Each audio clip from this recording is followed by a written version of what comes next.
The first Descendant is the first PS5 Pro game to combine PSSR with AMD FSR frame generation.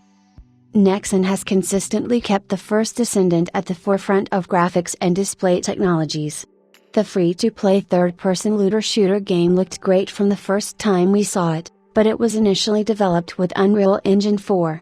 However, the team switched to Unreal Engine 5 as soon as they could to take advantage of Nanite and Lumen, as they believed the latter in particular to be essential for next-generation projects.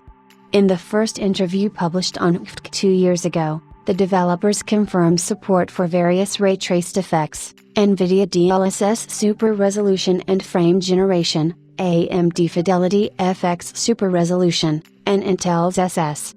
We later learned of its support for Samsung's HDR10 Plus displays, and a few months ago, the first Descendant was also updated to integrate NVIDIA DLSS 3.5, also known as Ray Reconstruction, which enhances ray tracing effects on GeForce RTX GPUs. Nexon didn't just work hard on the PC version, anyway.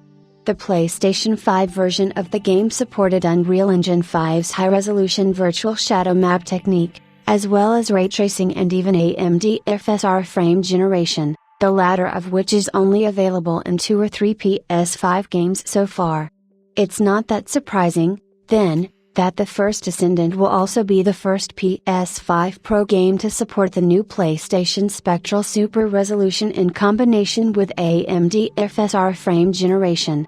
Here's what engine programmer Jun Kim told FSR our PS5 Pro focused Kanda. The most impressive aspect during the PS5 Pro adaptation process was the eye-driven upscaling technology known as PSSR.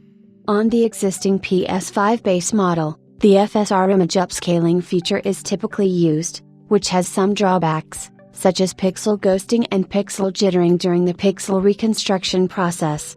The PS5 Pro's image upscaling based on PSSR minimizes these weaknesses and delivers highly impressive results. The original PS5 base model offered FSR upscaling and FSR frame generation features. On the PS5 Pro, we provide an option that combines PSSR with FSR frame generation, allowing for a higher resolution, high frame rate experience compared to before. The first Descendant on PS5 Pro will also feature improved ray tracing effects, ray-traced ambient occlusion, ray-traced lumen diffuse, ray-traced opaque, and translucency surface reflection. But it's the implementation of both PSSR and AMD FSR frame generation that could really pave the way for optimal visual quality and performance on Sony's latest console, which is due to launch tomorrow at $699/$799 €. We'll see whether more developers follow Nexon's example in this regard.